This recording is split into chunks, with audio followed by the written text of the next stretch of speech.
दिल ने फिर याद किया क्या कीजिए। दोस्तों आपने याद किया और मैं हाजिर।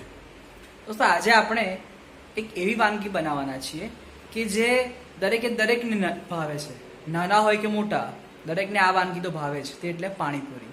તો સૌપ્રથમ આપણે જોઈશું કે પાણીપુરીનું પાણી કેવી રીતે બને છે। દોસ્તો ફુદીનો અને ધાણા આપણે બંનેને ધોઈ લીધા છે અને જે પ્રમાણ રહેશે તે એવું રહેશે કે 2:1, એટલે કે ફુદીનો જો 2 કપ હોય અથવા 1 કપ હોય તો આની સામે 1 કપની સામે ધાણા તે અડધો કપ લઈશું।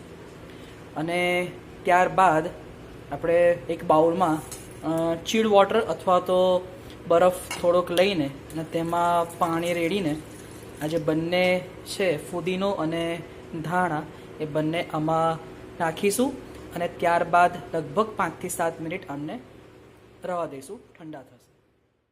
એક તાંસરામાં 2 ચમચી જીરું, ત્યારબાદ 1 ચમચી આખા ધાણા અને 5-6 મરી એડ કરીશું અને ત્યારબાદ એક અડધું સૂકું મરચું એડ કરીશું। ધીમા ગેસ પર આપણે આ જે મિશ્રણ છે 2 ચમચી જીરું, 1 આખા ધાણા, 1 ચમચી આખા ધાણા, 5-6 મરી અને 1 મરચું આપણે થોડું શેકીશું। આપણે આજે બનાવી રહ્યા છે તે છે એક પ્રકારનો મસ્ત મજાનો સ્પેશિયલ મસાલો। આને આપણે ત્યાં સુધી ગરમ કરીશું કે થોડીક આમની સુગંધ આવવા માંડે અને ત્યારબાદ તેને આપણે મિક્સરમાં ક્રશ કરીશું।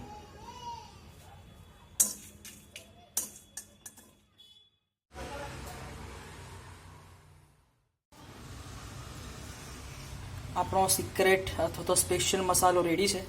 હવે આપણે આ પાવડર એકમાં કાઢી લઈશું અને ત્યારબાદ આમાં જ આપણે ફુદીનાનો અને ધાણાનો ક્રશ કરીશું। ફુદીના અને ધાણા જે હતા તે લીધા છે પાણી કાઢીને, એટલે એ છે।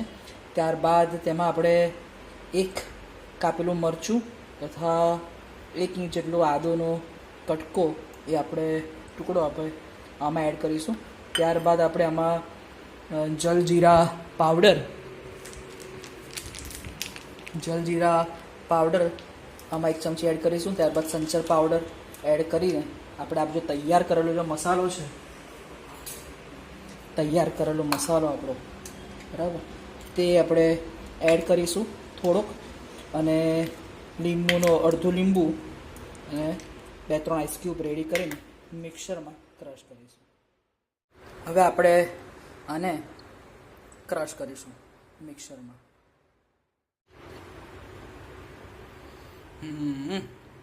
સરસ મજાની પેસ્ટ રેડી છે। આપણે ચટણી જે બની છે પેસ્ટ એને કાઢી લીધી છે। જે મિક્સર હતું તેમને પણ ધોઈને થોડુંક જે પલ્પ છે તે લઈ લીધો છે। હવે આપણે તેને ગાળીશું કે આપણે આમાં આઈસ ક્યુબ રાખ્યા હતા કે જેથી તેનો કલર ગ્રીન જ રહે। હવે આપણે આને ગાળી લઈશું। હવે આ જે ગાળી લીધું છે, પરંતુ આ જે ઉપરનું જે છે પલ્પ એ ખૂબ જ ઉપયોગી છે અને આપણે ફેંકી દેવાનો નથી। આનો યુઝ આપણે બટાકા અને ચણાનો મસાલો બનાવીશું તેમાં કરીશું। હવે ત્યારબાદ આમાં પાણી ઉમેરીશું જરૂર પૂરતું। ત્યારબાદ સ્વાદ માટે આપણે થોડુંક સંચર, થોડુંક મીઠું અને આપણે જે તૈયાર કર્યો છે સ્પેશિયલ મસાલો તે પણ આપણે એડ કરીશું, પરંતુ બધું સ્વાદ મુજબ કરીશું। એવરેસ્ટ પાણીપુરીનો મસાલો પણ થોડો આપણે એડ કરીશું। સંચર અને મીઠું પણ એડ કર્યું છે અને આમાં આપણે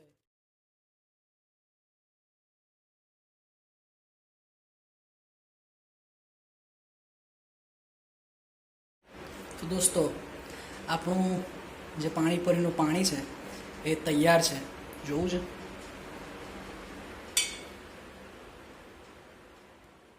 ચાખીએ।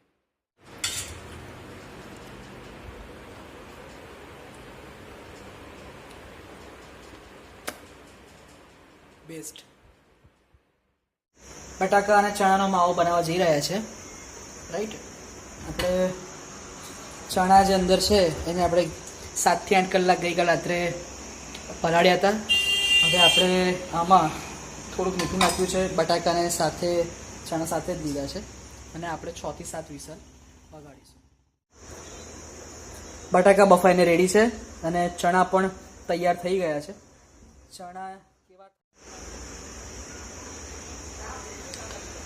ચણા તૈયાર થઈ ગયા છે.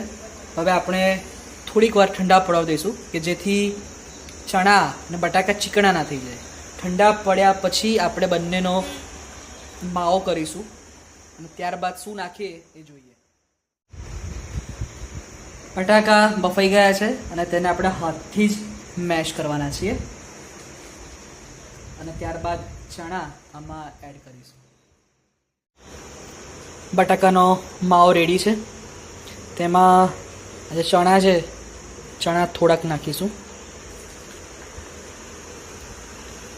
ત્યારબાદ તેમાં આજે ગળણી ઉપરનો જે હતો પલ્પ તે પણ થોડોક આમાં એડ કરીશું કે જેથી આનો સુંદર મજાનો સ્વાદ આપણને આવે.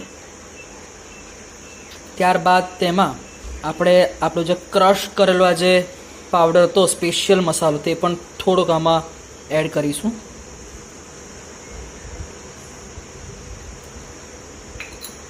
ત્યારબાદ થોડુંક આમાં મીઠું પ્રમાણસર એડ કરીશું.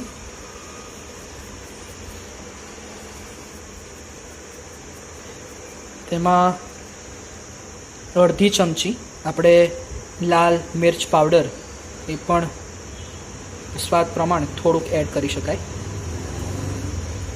આમાં આપણે 5 થી 6 પૂરીઓ તોડીને પણ અંદર નાખીશું અને ત્યારબાદ આમાં સંચર પાવડર જે છે એ પણ આમાં એડ કરીશું અને પછી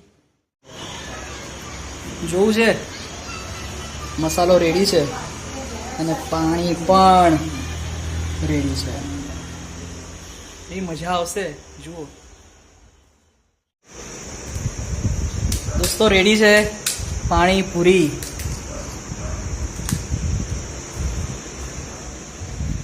જોઈએ કેવી લાગે છે. તો દોસ્તો જોઈએ પાણીપુરી કેવી બની છે.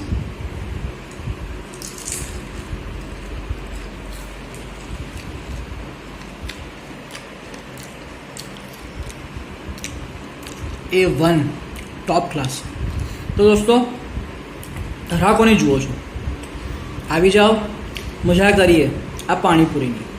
તો દોસ્તો મારી આ ચેનલને લાઈક કરતા રહો, સબસ્ક્રાઈબ કરતા રહો અને મને તમારા લાઇક્સથી સબસ્ક્રાઈબથી મને પ્રેરણા આપતા રહો કે આવા સારા સારા વિડીયો હું બનાવતો રહું. Thank you. જય હિન્દ.